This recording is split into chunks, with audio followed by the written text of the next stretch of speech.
그제 새벽 우리나라 축구 국가대표팀이 이라크 원정 경기에서 2대 0으로 이겼습니다. 저는 재방송을 봤는데요. 새벽에 했기 때문에 그렇게 썩 잘하는 것 같지는 않아요. 실제로 그런 말까지 나왔잖아요. 우리 한국 남자들의 평균 수명을 단축시키는 것이 바로 한국 국가 축구 대표팀이다 말이죠. 그러니까 썩 잘하지를 못한다, 너무 비하하는 것 같아요. 그런데 이번에 대단한 기록을 세웠습니다. 그 경기에서, 이라크와의 원정 경기에서 이겨서 말이죠, 1986년부터 11번 연속으로 월드컵 본선에 나가는 쾌거를 이루었습니다. 전 세계에서 6나라밖에 안 돼요. 우리나라 포함해서 말이죠. 브라질이 22번 연속으로 월드컵에 나갔습니다. 그래서 1위였고요. 우리는 6위를 차지하게 됐습니다. 대단한 그런 쾌거가 아니겠어요? 축구 이야기 조금 더 해볼게요. 벌써 재미가 없죠? 여자분들은 축구에 대해서 별로 재미가 없으실 것 같은데요. 아무튼 이제 월드컵 하면 여러 우리가 이전에 10번 본선에 진출했잖아요. 언제가 제일 기억에 남을까요? 2002년. 아마 그때 갓난 아기 때일 수도 있고요. 2002년 그때 장면이 떠오르는 거죠. 대한민국 짝짝짝짝 그죠? 그리고 빨간 티를 입고 그때 대단하지 않았습니까? 그런데 2002년 월드컵 때 가장 돋보인 선수가 박지성이라는 선수예요. 그래서 월드컵의 신데렐라라 이렇게 불리는 선수였는데요. 원래 출전이 정해져 있던 선수가 아니었습니다. 당시 공격수로 고종수라는 당대 아주 최고의 기량을 발휘했던 선수인데 부상을 입는 바람에 대타 선수로 기용이 된 거예요.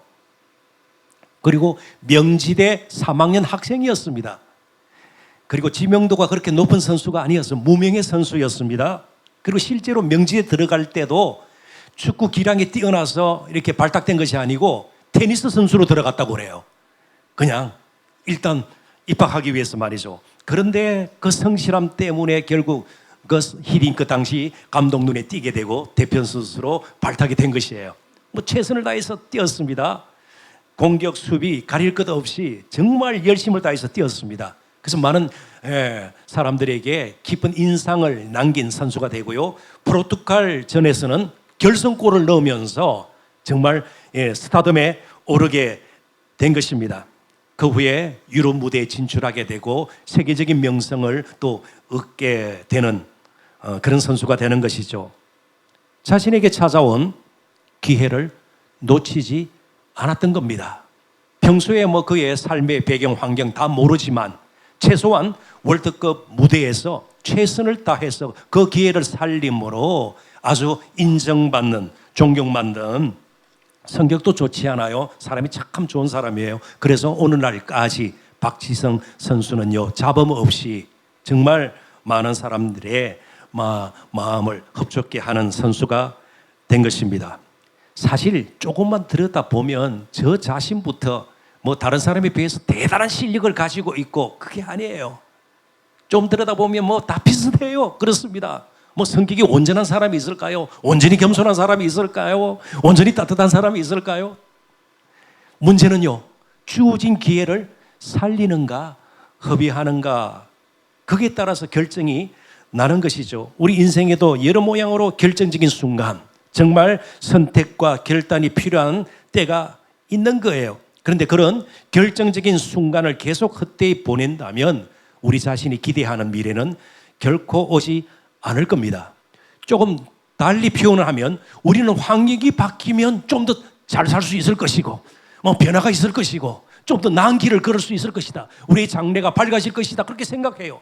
내 형편이 조금 나아지면 또 문제가 없어질 것이고 염려 근심도 없고 그렇게 될 것이다.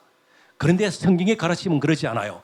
결정적인 순간 나의 선택과 결단이 어떻게 되는가에 따라서 우리의 미래가 달라질 수 있다는 거죠. 그러니까 내적으로 정말 내가 더 이상은 이런 삶을 살지 않겠다. 그런 다짐을 하고 바른 선택을 하고 결단을 한다면, 믿음의 선택을 하고 결단을 한다면 우리의 미래가 달라지고, 그리고 우리가 세상을 바라보는 눈도 달라지게 될 것이고요. 무엇이 가치 있는가를 제대로 깨달아 가치 판단을 이제 하게 되어서 정말 가치 있는 의미 있는 삶을 살게 될 것입니다. 그래서 에베소서 5장 16절 여러분 잘 아시는 말씀이에요. 제가 읽어드립니다. 세월을 아끼라 때가 악하니라. 세월을 아끼라. 여기 세월을 아낀다라는 말은 시간을 구속한다. redeem, 구속한다. 예수님께서 십자가 지심으로 우리의 죄를 구속하기 위해서 죽으셨죠. 그때 바로 구속한다 그런 뜻이에요. 혹은 산다. buy. 풀이를 하면 돈을 들여서라도 사야 할 만큼 시간은 귀하고 소중하다는 말이에요. 그러니까 시간을 헛되이 보내지 말라. 그런데 여기 시간, 세월 같은 말인데 헬라 단어가 조금 특별한 의미를 지닌 단어예요. 카이로스. 그 헬라인들에게는 시간 두 가지 단어를 사용해서 시간을 표했습니다. 첫 번째는 카이로스라는 시간인데 결정적인 시간이에요. 흔히 우리나라와 일본에서 즐겨 쓰는 용어로 골든 타임, 굉장히 결정적인, 때를 놓치면 위급한 환자가 세상을 떠나거나, 그죠? 어디에 사고가 나서 건물 더미에 묻혀 있는 사람 있죠. 골든 타임.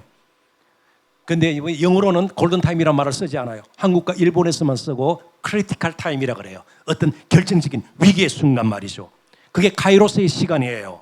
뭔가 우리의 인생, 때로는 생과 사를 판가름하는 그런 중요한 시간이 우리말로는 골든 타임, 카이로스예요. 또 한 가지가 크로노스예요. 달력상의 시간이에요. 누구에게나 다 다가오는 시간이에요. 그래서 여러분들께서 성경을 보실 때 혹시 영어 성경을 가지고 계신 분들은 역대기상, 역대기하를 영어로 어떻게 되어 있는가 하면 First Chronicles, 크로노스에서 온 거예요. 그냥 역대기적으로 이스라엘 역사를 다룬 첫 번째 책, 두 번째 책, 그때 크로노스예요. 조금 더 실감나게 표현할게요. 자, 오랜만에 친한 친구가 만나서 카페에 갔습니다. 그리고 벌써 1시간째 이런 이야기 저런 이야기해요. 이제 대화가 이제 끝날 무렵이 됐는데 어떻게든 더 같이 있고 싶어가지고 아무튼 이야기를 막 그냥 끄집어내는 거예요. 쥐어짜서 이야기를 계속하는 거예요. 근데 그 가는 시간 10분, 20분은요 특별히 큰 인생에 영향을 미치거나 그런 순간이 아니에요. 크로노스의 시간이에요. 그냥 가는 시간이죠. 그런데 카페에서 앉아있는데 갑자기 막 사이렌을 울리면서 구급차가, 앰뷸런스가 가는 거예요. 위급 환자가 그 안에 있는 거예요. 거기에는 10분, 20분, 1시간이 굉장히 결정적인 시기를 놓치면 안 되는 그건 카이로스의 시간이에요. 같은 10분이라도 의미가 다르죠. 자, 지금 우리가 11시부터 예배를 시작했습니다. 오늘 이 자리에 없었다면 여러분 어디에 있을 것 같아요? 아직까지 늦잠 자지는 않으시겠죠? 허리가 아파서, 그죠? 아마 지금 한강변에 가면 뛰는 분들도 계실 것이고요. 애들 데리고 텐트를 치고 뭐 캠핑을 시작한 분들 있을 것이고요. 자전거 타는 분들도 있을 것이에요. 뭐 그러지 않으면 막 게임에 열중하는.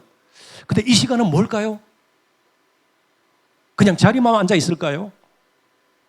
종교 의식을 하는 것일까요? 종교 행사를 하는 것일까요? 뭘까요? 그래서 예배하다라는 헬라 단어가 신약 성경에 여러 군데 발견이 되는데 제일 많이 사용되는 단어가 프로스쿠네오라는 단어예요. 종교적인 색채를 띠기 전에 예배하다, 종교성이 있는 거죠.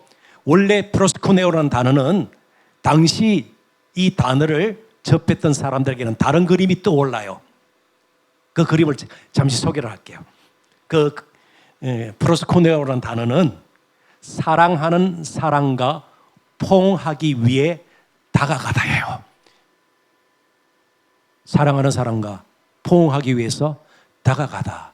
예배는 어떤 의미에서 정말 전 우주적으로 결단하신 하나님께서 바로 나 한 사람을 너무너무 사랑하셔서 가장 소중하고 아끼는 내놓을 수 없는 독생자 예수 그리스도를 내주셔서 십자가에 못 박히기까지 그런 처참한 순간을 참아내면서 우리를 사랑하신 그 하나님 품에 안기고 그분을 안기 위해서 나아가는 것이 예배다는 거예요. 그게 예배의 본질이에요. 사랑의 정말 만남이에요.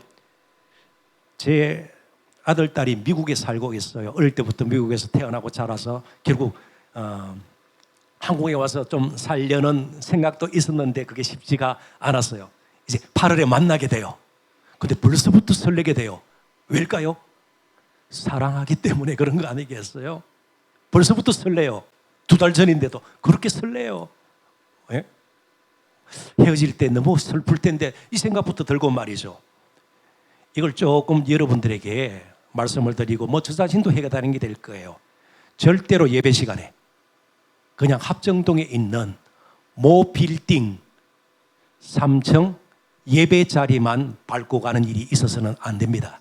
가장 우리를 사랑하시는 정말 사랑으로 충만한 그분에게 가서 안고 그분에게 사랑을 고백하고 이게 예배니까요. 그분의 사랑을 받고 확인하는, 그러기 위해서는 하늘의 보좌까지 나가시는 저와 여러분이 되셔야 돼요. 그게 예배예요. 그렇지 않으면 종교의식이에요. 그냥 일주일에 한 번 예배 드렸으니까 그나마 마음에 조금 안위함을 가지게 되는, 예배 빼타리는 것보다 그냥 다른 데서 시간 보내는 것보다 그래도 조금 마음이 안정되고 이 정도가 아니에요. 그래야만 예배 시간이 카이로스의 시간이 될 수 있는 거예요. 내 인생을 바꾸어 놓을 수 있는 시간이 될 수가 있는 거예요. 그럴 수 있는 거죠. 그냥 맹목적으로 교회를 다니던 한 젊은이가 한 예배 시간에 우리 목사님의 설교를 듣고 내가 지금까지 어떻게 이 길을 걸어왔는가, 앞으로는 내가 이 길을 걷지 않겠다. 그럴 때 그 예배 시간이 카이로스의 시간이 되는 겁니다. 세월을 아낀다. 카이로스의 시간을 허비하지 않고 주어진 기회를 살린다. 그러니까 사랑하는 성도 여러분, 너무 삶의 환경 탓을 하지 마십시오. 물론 힘든 건 마찬가지예요. 그죠? 어차피 우리 인생 하루하루 사는 것이 가시밭길이에요. 창세기의 표현을 빌리면 우리가 어디를 가나 무엇을 하든 가시와 은근히 우리를 찌르고 힘들게 하고요.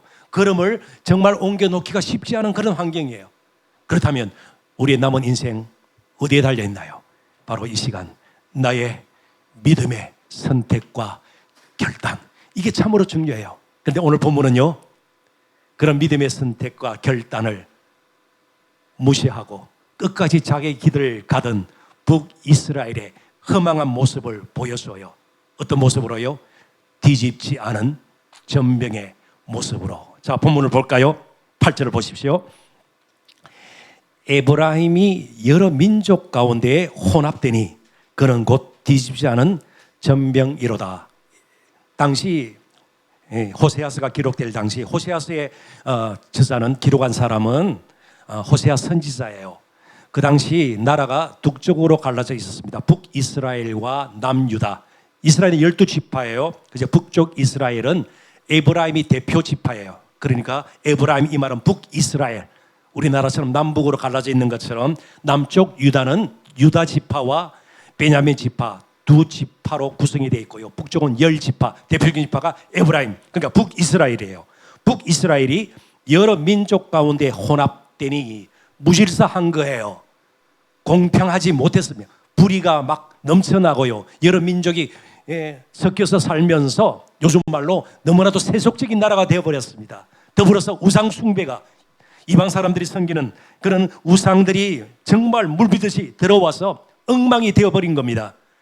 그는 곧 뒤집지 않은 전병이라. 가장 적나라한 모습이죠.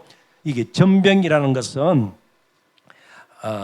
밀가루 떡이에요. 밀가루 떡. 타코 아시나요? 타코의 그 랩이라 그러는데 피자보다는 좀 얇은 밀가루 전병이에요. 그래서 제가 아주 오래전 미국에 있을 때 이집트로 여행을 간 적이 있습니다. 알렉산드리아라는 항구 도시에 갔는데 한 레스토랑 식당에 들어갔는데요, 식당 안에 화덕이 있어요. 전병을 굽는. 바로 그 자리에서 뜨끈뜨끈한 전병, 얼마나 맛있는지 몰라요. 전병이에요, 전병. 뭐 팬케이크 정도 생각하셔도 괜찮습니다. 아무튼 뒤집지 않은 전병이니까 그 정병이 뒤집지 않으면 어떻게 될까요? 어떻게 될까요? 타버립니다. 뒤집어야 되는 거예요. 타버리는 겁니다. 자, 타면 먹을 수 있을까요? 새까맣게 타면? 뭐 억지로 먹으려면 먹겠다, 그죠? 예. 그렇지만 먹지 못하는 쓸모없는 정병이 되죠. 근데 문제는 바로 이것이에요. 그럼에도 불구하고 타버렸지만 정병이라는 이름은 남아요. 모양도 남아요. 이게 때로 우리의 개인의 삶, 신앙의 모습 아닌가 스스로에게 질문 던져봐야 돼요. 이게 때로는 우리 교회 모습은 아닌가? 그리스도인 어느 교회 이름은 남아있어요. 모양도 있지만 실제로는 거룩함을 잃어버린, 너무나도 세속화되어 버린 하나님과 멀어짐, 카이로스의 시간, 결단의 시간마저 잊어버리고 회개도 되지 않고 그러다 보니 회복도 되지 않는, 그렇지만 교회는 왔다 갔다 하는 그냥 상투적인 정말 진부한 신앙생활을 하고 있는지 저 자신부터 우리 모두가 정말 스스로를 돌아볼 필요가 있습니다. 이스라엘은 역사의식이 없었던 거예요. 왜 하나님께서 이스라엘을 부르셨는지 그런 부분에 대해서 전혀 없었던 거예요. 그래서 그냥 요즘 말로 배부르면 그게 전부인 줄 알고 그렇게 세속화되어 버리고요, 우상숭배의 죄에 빠져서 헤어나지 못하고 그랬을 따름입니다. 그렇다면 북이스라엘의 미래는요, 암담할 수밖에 없는 거죠. 자, 9절. 이방인들이 그의 힘을 삼켜서는 알지 못하고 백발이 무성할지라도 알지 못하는도다. 한번 결단하고 제대로 돌이키지 않으니까 점점 영적으로 악화되는 겁니다. 시간이 지난다고 해서 저절로 우리가 인격적으로 다듬어지고 우리의 영성이 계속해서 제대로 성장하는가? 절대로 그런 기적은 일어나지 않아요. 순간순간 정말 우리 자신을 돌아보고 바른 선택과 결단이 필요하다는 거예요. 자, 북이스라엘은요, 어느 정도 깨닫지를 못했는가? 백발이 무성할지라도. 두 가지 의미가 있습니다. 백발이 될 정도로 약해졌지만 그래도 깨닫지를 못해요. 또 하나님께서는 돌이키도록 우리에게 약함의 은혜를 주시기도 해요. 잘 나가던 사업이 잘 되지 않으면서 정말 공경에 처하면서 하나님을 붙들겠대요. 그 건강한 몸으로 사실은 굉장히 어렵고 힘든 시기도 잘 지나고 말이죠. 그런데 그 건강한 몸으로 이제 살만하니까 나쁜 짓을 하기 시작해요. 그럴 때는 하나님께서 건강을 빼앗아가는 거예요. 실제로 얼마 전에 그런 일이 있었습니다. 어느 아내가 남편을 고소한 거예요. 무슨 고소를 했는가 하면 신장, 키드니, 콩팥 반항 소송을 한 거예요. 남편이 신장이 망가져가지고 아내가 신장을 이식할 수 있도록 자기 신장을 내줬어요. 마침 맞아가지고요. 얼마나 감사한 일이에요. 그러니까 이 남편이 건강을 회복했습니다. 건강을 회복했어요. 그러면 정말 그 목숨 다할 때까지 누구를 사랑하고 잘 섬겨야 돼요? 아내를 생각해야 되는데 다른 여자와 눈이 맞아가지고 바람을 피우게 된 거예요. 아내 신장 가지고 나쁜 짓을 하게 된 거예요. 그러니까 너무 이 아내의 마음이 찢어지고 너무 상한 거예요. 그래서 신장 반환 소송을 한 거예요. 내 신장을 돌려다오. 돌려주면 어떻게 됩니까? 이제 한쪽씩 가지고 있잖아요. 그래서 물론 그건 이제 기각은 되죠. 사람을 죽이는 거랑 마찬가지니까. 얼마나 화가 났으면 그렇겠냐 말이죠. 이렇게 약해졌지만 보실 때는 하나님 보실 때는요, 이스라엘이 내적으로 점점 망가지고 있는 거예요. 그럼에도 불구하고 백발이 될 정도로 약해졌지만, 또 한 가지는요, 백발이 될 정도로 시간이 흘렀지만 1년, 2년, 3년, 10년, 여러분 신앙의 경주는 다른 사람과의 비교하는 것이 아니에요. 무슨 이락 축구팀하고 경기하는 거 아니에요. 신앙의 경주는 자기 자신과의 싸움이에요. 10년 전의 나의 모습과 10년 후의 나의 모습이 얼마나 달라졌는가. 그 기록 경쟁이에요. 내가 얼마나 예수님으로 말미암아 복음으로 말미암아 나의 삶이 변하고 우리의 가정이 변했는가. 그 기록 싸움이에요. 다른 사람의 비교가 아니에요. 다른 교회와의 비교가 아니에요. 우리 교회가 얼마나 달라졌는가, 우리 가정이 얼마나 달라졌는가, 예수님으로 인해서, 복음으로 인해서 무엇이 달라졌는가, 그걸 보는 것이 신앙의 경주예요. 그게 믿음의 선한 싸움이에요. 날마다 우리에게 이런 깨달음이 있었으면 좋겠습니다. 근데 문제는요, 왜 그토록 북이스라엘이 혹은 이스라엘이 깨닫지를 못했을까? 이유가 있어요. 이걸 잘 살펴보면 우리가 하나님께로 정말 더 가까이 나아가고, 정말 하나님께서 원하시는 거룩하고 기쁜 그런 아름다운 모습으로 우리들이 변화할 수가 있을 텐데요. 자, 10절 한번 보실래요? 10절. 이스라엘의 교만은 그 얼굴에 드러났나니, 얼굴에 드러났다. 요즘 말로 아주 뻔뻔하다, 그런 뜻이에요. 그들이 이 모든 일을 당하여도 그들이 하나님 여호와께로 돌아오지 아니하며 구하지 아니하도다. 이 호세아 선지자 당시, 오늘 본문이 기록될 당시 이스라엘은 여로보암 2세라는 왕이 통치를 했습니다. 왕 이름 우리가 기억하기도 쉽지가 않은데요. 어느 정도인가 하면 솔로몬 이후 이스라엘 역사상 가장 부강했던 시절이 여로보암 2세가 통치하던 시절이에요. 먹고 살만한, 요즘 말로 국가 GNP가 엄청 높은, 국민소득이 이렇게 선진국에 해당되는 그런 시대였습니다. 그러니까 마음에 어떤 생각이 들었는가 하면 어렵게 하나님 은혜를 구하고 간절히 하나님의 도움을 청하고, 그렇지 않다는 거예요. 우리 살만하다는 거예요. 살만하다는 거예요. 오히려 어렵고 힘들 때는요, 무릎을 꿇고요, 도와달라고 그러고요, 하나님 앞에 부르짖기도 했지만 이제 기도가 없어지는 거예요. 그래서 오늘 본문에도 보면 이스라엘의 교만, 그래서 교만은 단순히 잘난 척하고요, 자기를 자랑하고요, 좀 뽐낼 만한 것만 내세우고 이런 정도가 아니에요. 진정한 교만, 성경에서 말하는 교만은요, 하나님 없이도 살 수 있다고 자기 선언을 하는 거예요. 기도하지 않죠. 말씀대로 산다고 뭐가 바뀌네요. 그러지 않아도 잘 사는데요. 여로보암 2세 때인데요. 그런 뜻이에요. 그래서 기도하지 않게 되는 겁니다. 말씀대로 살고 믿음으로 나아가는 것, 그게 때로는 굉장히 거추장스럽고 불편한 일이 되어버리는 거예요. 하나님 없어도 여전히 자기 힘으로 살 수 있는 것처럼 행세하는 것이 교만입니다. 하나님의 은혜를 구하지 않는 것이 교만입니다. 나이가 들어도 약해서도 하나님을 구하지 않는 것이 교만이에요. 교만은 정말 자랑거리가 많은 사람, 스스로 높이고, 이것만이 교만이 아니에요. 우리에게 정말 겸손한 마음이 있었으면 좋겠습니다. 하나님의 은혜를 구하는. 그래서 제가 기회 있을 때마다 우리 신학생들에게도 분명히 우리 잘못된 단어 하나만큼은 고치자. 우리나라에서는 언제부터인지는 모르겠지만 돈 많은 사람을 잘 사는 사람으로 이야기해요. 돈 많은 사람들 다 잘 살까요? 불행한 사람 많아요. 돈 때문에 가정이 엉망이 되는 그런 경우들도 있어요. 잘 사는 거하고 돈 많은 건 다른 거. 그냥 부유한 사람, 돈 많은 사람은 그렇게 부자라 그렇게 해야 돼요. 잘 사는 사람이 결코 아니에요.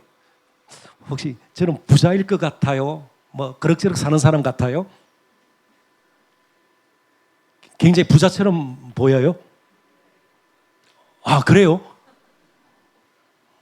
그럼 제 통장으로 좀 보내주세요. 저도 부자 되고 싶어요. 부자가 잘 사는 사람은 아니에요. 그런데 여러분들이 잘 사는 사람인 것을 아세요? 예수 믿고 사는 여러분들이 정말 잘 사는 사람인 걸 아세요? 제가 제 아내한테 물어볼게요. 저기 계신 제 아내 김봉란 여사, 혹시 잘 사세요? 잘 산다고 그래요. 잘 산다고 그래요. 정말 잘 살려면 진정한 복이 무엇인가? 마태복음 5장으로 한번 넘어가 보십시오. 8가지 복이 나와요. 첫 번째 복이 뭘까요? 무엇이 가난한 자는 복이 있나니, 심령이 가난한 자는 복이 있나니. 정말 행복한 사람이 누구인가를 예수님께서 분명히 말씀하세요. 심령이 가난하다는 말은 늘 주님의 은혜를 갈급하는 사람, 그 사람이 복이 있는 거예요.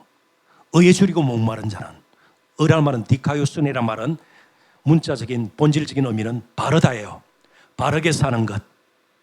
돈 많은 것이 진정한 복이 아니라 돈을 제대로 바르게 모아서 바르게 정말 지혜롭게 잘 사용하는 것, 그것이 복 있는 사람이에요. 우리가 다 부자는 아니에요. 그렇지만 여러분이 잘 사는 사람일 수 있는 것은요, 어떻게 돈을 사용하는가를 이제는 성경을 통해서 알기 때문이에요. 우리가 다 건강하지 않아요. 비록 몸이 약하고요, 나이가 들으면서 점점 몸이 쇠약해져요. 그런 가운데서도 시간을 어떻게 보내야 하고요, 한탄하면서 보내는 것이 아니라 조그마한 일이라도 다른 사람을 위해서 섬김에 도움에 손길을 뻗치면서 내 시간을 보내고 내 물질을 사용하고 내 몸을 드릴 수 있다면 잘 사는 사람이에요. 그게 행복한 사람이에요. 그게 따뜻한 교회 또 모습이어야 되지 않겠어요? 그렇습니다. 오죽했으면 C.S. 루이스라는 아주 영국의 신실한 기독 작가이기도 하고 영문학자이기도 했습니다. 우리 인간에게는 세 가지의 선택밖에 없다는 거예요. 한번 잘 들어보십시오. 첫째는 하나님이 되십시오. 하나님 될까요, 우리가? 하나님이 되면 무엇이든지 할 수 있잖아요. 우주 만물을 말씀으로 창조하시고 지금도 운행하시고 뭐 염려 근심이 있겠어요? 아니요. 영광만이 가득하죠. 우리 하나님 될 수가 없어요. 이미 실패했어요. 아담 하와를 우리가 보지 않아요? 실패했어요. 될 수가 없어요. 그러니 두 번째, 자신의 연약함과 부족함을 알고 그 하나님의 은혜와 자비를 잊고 그리고 나누면서 사는 것, 두 번째 선택이에요. 세 번째 선택이 무엇일까요? 망하십시오. 망하십시오. 망해라는 거예요. 자, 둘째, 셋째밖에 선택할 것이 없어요. 우리 하나님 될 수가 없죠. 그러려면 하나님의 은혜를 갈구하는 것이 얼마나 필요합니까? 그런데 이스라엘 백성들은 하나님의 은혜를 필요한 것으로 생각하지 않았습니다. 교만한 마음이죠. 우리 힘으로 살 수 있다. 예수님은 우리의 죄를 위해서 십자가 지시기 위한 메시아 구주로 오셨을 뿐만 아니고 실제로 저와 여러분의 삶의 주인 되시기를 원하세요. 왕이 되시기를 원하세요. 그리고 그분이 은혜와 진리로 우리를 통치하시기를 원하세요. 가장 잘 살 수 있도록 우리와 함께 하시기를 원하세요. 오늘 그분에게 왕의 자리를 내놓지 않겠습니까? 스스로 왕 노릇하던 우리 자신을 겸허하게 내어놓고 무릎 꿇고 이제 왕이 되어 주십시오. 내 인생의 진정한 주인이 되어 주십시오.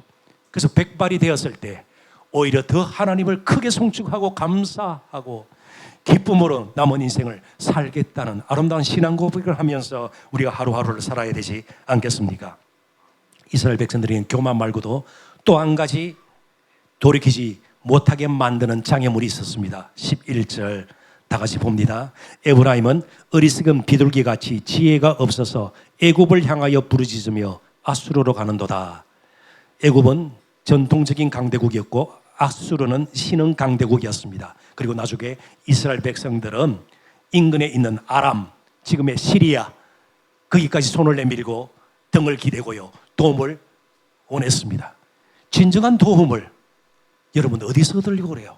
돈이 우리 인생의 남은 인생의 안전 보장을 충분히 여러분들에게 허락할 것 같아요? 건강 아니에요. 건강하다가도 무슨 일이 일어날지 몰라요. 종말의 때가 개인적으로, 가정적으로, 교회적으로, 국가적으로, 역사적으로 종말이 언제 올지 몰라요. 오늘 밤에 무슨 일이 일어날지 몰라요. 맡길 줄 아는 것이 필요한데 이스라엘은 그들의 운명을 다른 나라에 맡겼어요. 다른 나라에 진정으로 도움을 줄 알았습니다. 그래서 기웃거리기 시작했어요. 애굽을, 또 아수르를, 그리고 아람을 그들의 주인 삼고 도와줄 것이다 생각하고 이제 가난해 우리도 괜찮은 한 나라처럼 살아내겠다. 그런데 시간이 지날수록 그들은 무거운 세금과 조공, 그들을 도와주리라 생각했던 나라들이 많은 세금을 요구하기 시작했어요. 요즘도 그렇죠. 세상 보십시오. 미국발, 트럼프발 관세 때문에 온 세계가 지금 휘청하고 있죠. 조공을 더 바치라는 거예요. 곡물들을 더 많이 내어놓으라는 겁니다. 이스라엘은 점점 힘을 잃기 시작했습니다. 9절에 보면 이방인들이 그의 힘을 삼켰으나 알지 못하고 부유한 것 같았는데 다 새어나가는 거예요. 안으로부터요. 조금씩 이제 이스라엘 자리에서 밀려난과 동시에 이스라엘은 세역하기 시작했습니다. 그리고 결국 오늘 본문의 말씀이 주어진 이때로부터 40년 후에 그들을 도와주리라 생각했던 아수르에게 나라가 완전히 없어지고 말아요. 멸망을 당하고 말아요. 주전 722년경입니다. 팀켈러 목사님이 그런 말씀을 하셨어요. 우상의 속성이 세 가지예요. 우상의 속성이 첫 번째는 끈질김입니다. 끈질김. 마음속에 숨은 우상이 있어요. 돈에 대한 욕심, 명예심, 다른 사람과 비교해서 내가 좀 더 나아야 된다는 생각, 비교의식, 다 우상이 될 수가 있는 거예요. 어떤 권력욕, 다 우상이 될 수가 있는 거예요. 굉장히 끈질겨요. 끝까지. 예? 우리를 지배하려고 하고요. 정말 끈질겨요. 그래서 우상은 절대로 없어지지 않습니다. 우상은 대체되어야 해요. 우상의 자리에 하나님이 가셔야 돼요. 우상의 자리에 예수 그리스도가 그 자리를 채워주셔야 되는 거예요. 그러지 않고서는요, 내 힘으로 우상 버틸 수 없어요. 끈질겨요. 두 번째는요, 내 마음뿐만 아니고 내 전 인생, 삶의 모든 영역을 지배하고 통제하려고 그래요. 꼼짝달싹을 못해요. 그래서 보이지 않지만 나는 자유롭다. 아니에요. 우상이 맞는 감옥에 갇혀 있는 거예요. 그래서 돈에 욕심이 가득한 사람은요, 평생 그 안에 그냥 갇혀 사는 거예요. 돈이 많이 생겨도 없어서도 그냥 돈 때문에 인생이 조금씩 망가지는 거예요. 새가지는 거예요. 세 번째가 뭘까요? 첫 번째는 끈질김, 두 번째는요 지배함, 세 번째는요 배신입니다. 우상은 결국 가서는 배신해요. 끝까지 지켜주거나 이끌어주거나 도와주지 않아요. 우리를 비참하게 만들어버려요. 초라하게 만들어버려요. 낭패에 이르게 해요. 허망하게 만들어버려요. 이게 우상의 속성이에요. 바로 애굽, 아수르, 아람, 이방 나라들이 그런 우상과 같은 존재에서 나를 안전하게 지켜줄 것으로, 이스라엘을 이스라엘답게 만들어줄 것으로 아니에요. 무너지기 시작했어요. 그 우상 앞에 결국 망하고 말았습니다. 그리고 그 북이스라엘 땅에 여러 민족들이 와서 완전히 엉망진창이 되어버렸습니다. 그리고 한 족속이 북이스라엘 땅에서 새로 생성이 되었습니다. 신약성에 나오는 사마리아인들이에요. 사마리아인이 그렇게 생긴 겁니다. 하나님을 의지하지 않고요. 자, 이제 말씀을 좀 정리할까 합니다. 그러려면 어떻게 선한 결단을 하고 믿음의 선택을 하고 그럴 수 있겠냐 말이죠. 뒤집지 않은 전병 다 버린 그런 초라한 모습으로 내 인생을 마칠 수 있겠나 말이죠. 젊을 때 더 그렇죠. 그러려면 첫째는요, 하나님을 이제부터는 더 깊이 아셔야 됩니다. 하나님을 더 깊이 경험해야 돼요. 그래서 이 예배 시간이 여러분들에게 카이로스의 시간이 돼야 돼요. 하나님을 뜨겁게 만나고 내 인생의 변화를 일으킬 수 있는 그런 시간이 될 수 있어야 합니다. 호세아서 4장 6절 제가 읽어볼게요. 내 백성이 지식이 없으므로 하나님을 깊이 경험하지 못했으므로 망하는도다.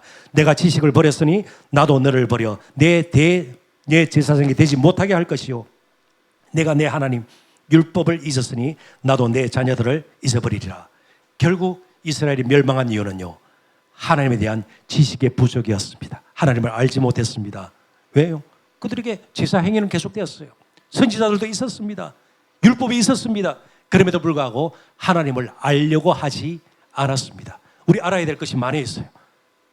주식하시는 분들은요, 스탁의 시세를 막 알아야죠. 변화무쌍한, 그렇습니다. 학생들에게는 뭐 여러 가지 지식이 필요하죠.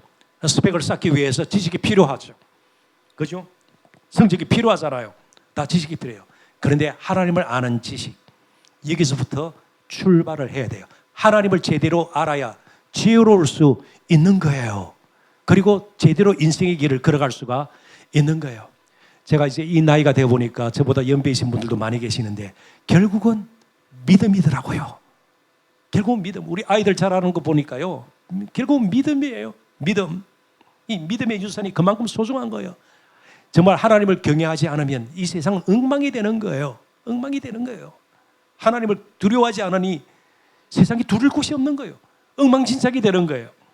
그래서 정말 하나님을 제대로 알아야 합니다. 그래서 구약성경 전체에 내가 여호와인 줄 알라, 이런 말이 76번 반복되는데 호세아서에 알다 혹은 동사 명사형으로 18번이나 나옵니다. 그러니까 이스라엘의 살 길은요, 하나님을 다시 아는 거예요. 그래서 저는 반지성주의를 경계해요. 뭐 대충 믿으면 되지 아니에요. 열심히 학습하고 열심히 믿어야 돼요. 두 번째는요, 자신이 누구인가를 알아야 돼요. 자신이 누구인가를. 왜 하나님께서 이때 대한민국에 나를 태어나게 하고 어렵고 힘든 시절을 보낸 우리 어른들도 계실 거예요. 예, 오늘 이 자리까지 나오게 하셨는가. 거룩한 부름, 소명에 대해서 생각할 수 있어야 합니다. 오늘 전병 이야기 의미가 있습니다. 전병 이야기. 이 전병이 또 어디에 나올까요? 가장 중요한 곳에 나와요. 성소 선전에 보면 12개의 진설병, 전병을 하루도 빠짐없이 밤낮으로 하나님 앞에 차려놓고 하나님 앞에 드려야 합니다. 전병을요. 탄전병 아니에요. 거룩한 전병이에요. 12지파를 상징하는. 이 말은요, 이스라엘은 하나님의 부름받은 거룩한 백성으로 이제 이스라엘은요, 하나님께 전적으로 드려진 헌신된 백성이라는 것을 상징하는 것이 바로 12진설병의 의미예요. 이제 저와 여러분 그냥 그럭저럭 이 땅에서 조금 나은 삶, 조금 괜찮은, 조금 다른 사람이 부러워할 만한 그런 삶을 위해서 부름받은 것이 아니에요. 우리가 가는 곳마다 거룩한 영향력이 있어야 될 거예요. 가는 곳마다 거룩한 열매들이 맺혀져야 할 것입니다. 근데 우리 힘으로 되지가 않아요. 우상이 그냥 우리를 두지 않아요. 그래서 오직 우상으로 대체될 수 있는 분을 하나님께서 보내주셨습니다. 그리고 놀랍게도 그분은 자신을 나는 하늘에서 내려온 산떡이라, 가장 거룩한 정병이 되신 분, 그분이 아니에요. 우리가 하나님 앞으로 날마다 나아갈 수 있도록 하나님의 은혜를 구하면서 복된 사람으로, 잘 사는 사람으로 살 수 있도록 자신의 모든 것을 내어놓고 그 예수님께서 십자가에 지심으로 저와 여러분은 거룩한 정병으로 이제는 살 수 있게 되었습니다. 이제 그분과 동행하셔야 돼요. 그분 없이는 나는 살 수가 없노라. 백발이 되더라도 깨닫지 못했던 이스라엘 백성들의 전체를 우리는 걸어서는 안 될 겁니다. 하늘에서 내려온 생명의 떡이신 가장 먼저 거룩한 전병으로 들여주신 그분의 방식을 따라 남은 평생을 살았으면 좋겠습니다. 말씀을 맺습니다. 팀 켈러 목사님 말을 제가 다시 한번 인용합니다. 하나님의 아들 예수 그리스도가 육신을 입고 이 땅에 오셨다는 것은 앞으로 그를 믿는 자에게는 무슨 일이든 일어날 수 있다는 것을 가르쳐 줍니다. 저와 여러분이 기적이에요. 저와 여러분이 예수 믿게 된 게 기적이에요. 어떤 일도 일어날 수 있을 거예요.